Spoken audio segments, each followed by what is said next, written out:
So the question posed to me at a breakfast meeting recently was, Doug, isn't it unconstitutional for the blue states to keep Donald J. Trump off of their ballot? There's talk of the blue states doing whatever they can, if he winds up the Republican candidate, of literally leaving him off the ballot. So can they do that? So let's open up our Constitution and let's take a look. First of all, let's lay some groundwork. So Article 1, Section 1. All legislative powers herein granted shall be vested in the Congress. This is Article 1, Section 1. So it's saying that powers given to Congress to make law.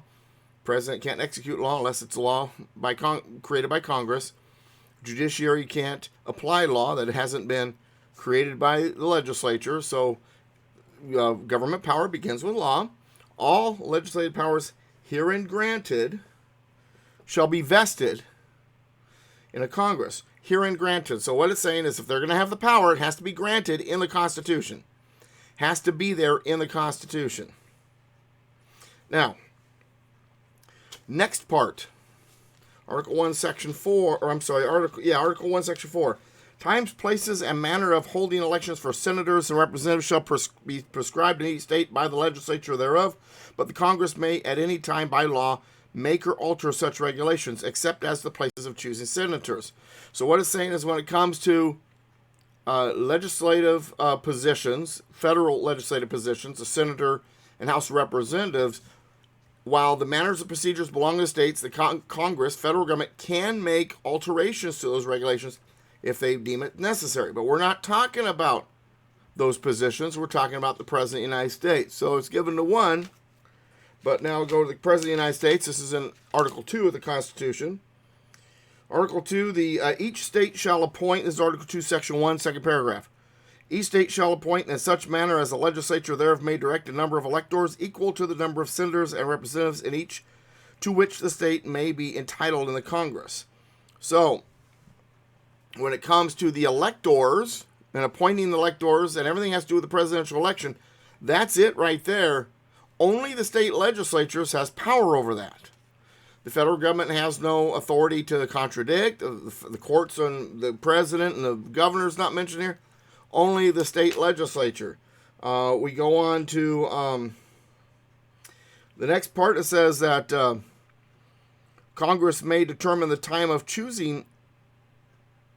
May determine the time of choosing electors and the day in which they shall give their votes, which day shall be the same throughout the United States. So Congress does have one role when it comes to the presidential election, and that's saying when the electors shall vote, what day and all that. Now, there's another part, and I'll go to the 12th Amendment. There is one other thing that the federal government does regarding the presidential election. This 12th Amendment, the electors shall meet in their respective states and vote by ballot for president and vice president, one of whom at least shall not be an inhabitant of the same state with themselves. They shall name on their ballots the person voted for as president, and in distinct ballots, the person voted for as vice president. So the presidential ballot and the vice presidential ballot are supposed to be two separate ballots. They're not supposed to be lumped together on one, but that's beside the point. And they shall make distinct lists of all persons voted for as president and of all persons voted for as vice president, and of the number of votes for each, which lists they shall sign and certify and transmit sealed to the seat of the government of the United States, directed to the President of the Senate. The President of the Senate shall, in the presence of the Senate, the Senate being the Vice President, this was Pence way back on the date that now lives in infamy, the 6th day of the first month, back in 2021. President of the Senate shall, in the presence of the Senate and House of Representatives, open all the certificates of the votes, shall then be counted. The person having the greatest number of votes for president shall not be the president. All right, so what it's saying is the Congress and the vice president has the authority to count those votes. I read you all of this to help you understand that when it comes to the presidential election, there's nothing in there that gives the federal government the authority to be making rules, regulations, and all that regarding the presidential election. So all of these, I think it was H.R. 1 or something like that came out where they're trying to dictate what to do with the presidential election, unconstitutional. Congress has got no business when it comes, getting involved when it comes to the presidential election. Now, that said, 10th Amendment. Now we're going to go to the 10th Amendment because I want to I want to hammer down this idea that I just gave you. The power is not delegated to the United States by the Constitution, nor prohibited by it to the states or reserved to the states respectively or to the people. So if the federal government, Congress, or anybody else in the federal government is to have an authority, it has to be listed. Whether or not a candidate can be listed on a ballot, President of the United States, even Trump in the 2024 election perhaps, the power is not there given the federal government that they have any say over that. In other words, it belongs to the states because guess what? Like I said in the 10th Amendment, nor prohibited by it to the states. It does not say the states cannot do such a thing. So it's up to the states, the state legislatures, to determine that election. It belongs to them, 10th Amendment, and also the elector power is given to them. And the 10th Amendment doesn't give the power over whether or not a candidate's on the ballot to the federal government, does not prohibit the states from doing that. So, and I hate to say this, because for those of you who really wish this to be true, I know how you feel. The blue states can, constitutionally, they may keep a candidate off the ballot. There's nothing in the Constitution that says the federal government can stop them from doing such a thing. There's nothing in the Constitution from a state's position authority, because 10th Amendment, remember, if a state can't do something, it's because it's prohibited in the Constitution, and that does not exist. So, the states can keep Trump off the ballot in 2024. They have that authority. Like it or not, that is, and I'm not going to sit here and play games politically, well, it needs to mean something different. Here, let me try to twist it. No, it doesn't work that way. As Mr. Constitution, I'm going to give it to you straight. This is what it says. Now, is there a precedent? Has there ever been a candidate kept off the ballot in a state before? Absolutely, and it happened way back in 1860 with a different hated Republican, Abraham Lincoln. In fact, in 1860, before all the states, southern states seceded, while they were still a part of the Union, they refused, all of them refused to put Abraham Lincoln on the ballot in the southern states.